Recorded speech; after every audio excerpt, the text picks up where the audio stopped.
पहाड़ में जो चूरे का पेड़ होता है उसे कल्पवृक्ष कहा जाता है। और वह ऐसा इसलिए क्योंकि वो गुणों की खान है। उसमें वो सारी खासियत मौजूद हैं जिसका इस्तेमाल कर कर हम स्वरोजगार को भी बढ़ावा दे सकते हैं, आर्थिक उन्नति भी ला सकते हैं और पलायन को भी रोक सकते हैं। मेरे साथ डॉक्टर देवीदत्त जोशी जी मौजूद हैं, जिन्होंने काफ़ी कुछ इस क्षेत्र में काम किया है, खासकर चूरे के ऊपर। आइए उनसे जानते हैं चूरे का महत्व क्या है।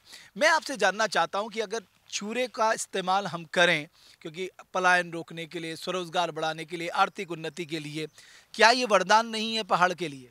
बहुत बड़ा वरदान है। ईश्वरीय वरदान कहना चाहिए इसको, क्योंकि इससे स्थानीय रोजगार ही नहीं बल्कि बाहर के लोगों को भी रोजगार मिल सकता है।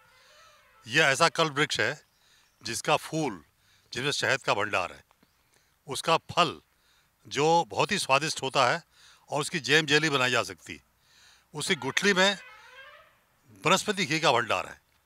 ये तीन चीज़ें हैं जो पारंपरिक रूप से गांव के लोग प्रयोग करते हैं, लेकिन चूंकि उसका आर्थिक उपयोग न होने के कारण से अब तक वो उपेक्षित रहा। ये हम सब के लिए, कम से कम उत्तराखंड के लिए, ये ऐसा ईश्वरीय वरदान का उपयोग न होना हम सब की कहीं ना कहीं हीन भावना को प्रदर्शित करता है कि हम अपनी पहाड़ की चीज़ों को, उसके जो महत्व को न समझकर हमारे अंदर जो हीन भावना है कि पहाड़ी चीज़ है, इसका उपयोग क्या हो सकता है करके हमने उसको उपेक्षित कर रखा है। इसके अलावा जो उसका सबसे गुणकारी चीज़ है कि आज से 1977 में विज्ञान प्रगति में एक लेख छपा था। डॉक्टर गोपाल मिश्र लखनऊ बुलंद गार्डन के वैज्ञानिक थे जिन्होंने रिसर्च किया इस पर। उस रिसर्च में जो चीज़ निकली वो और भी अधिक आर्थिक उपयोग के लिए संभव हो सकता है, क्योंकि उसमें उन्हें बताया कि इसमें पामेटिक एसिड की मात्रा है। पामेटिक एसिड जो एंटीसेप्टिक दवाओं में और कॉस्मेटिक्स में प्रयोग होता है, और अभी तक हम उसको विदेश से पाम ऑयल मंगाते हैं और उसमें से पामेटिक एसिड निकलता है जो कि सिर्फ 40%, 40% है, जबकि च्यूरे में वो 98% है पामेटिक एसिड। उसके अलावा 36% ओलिक एसिड जो कि साबुन उद्योग में काम आता है।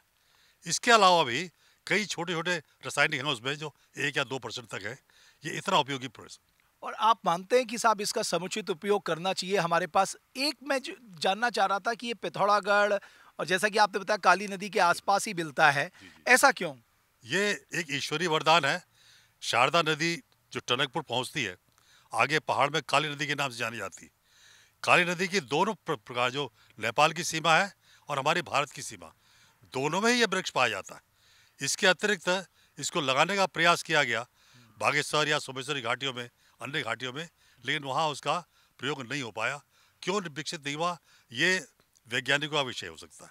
चलिए, बहुत बहुत धन्यवाद डॉक्टर जोशी। तो आपने देखा कि कल्पवृक्ष कितना उपयोगी है, कल्पवृक्ष यानी चूरे का वृक्ष कितना उपयोगी है और पहाड़ के लिए ये लाइफलाइन का काम कर सकता है। मुझे लगता है अगर सरकार इस ओर ध्यान दे और इसका समुचित उपयोग करे तो ये बहुत लाभकारी हमारी पहाड़ की आर्थिकी के लिए हो सकता है। बहुत बहुत धन्यवाद हमारी इस खास रिपोर्ट को देखने के लिए।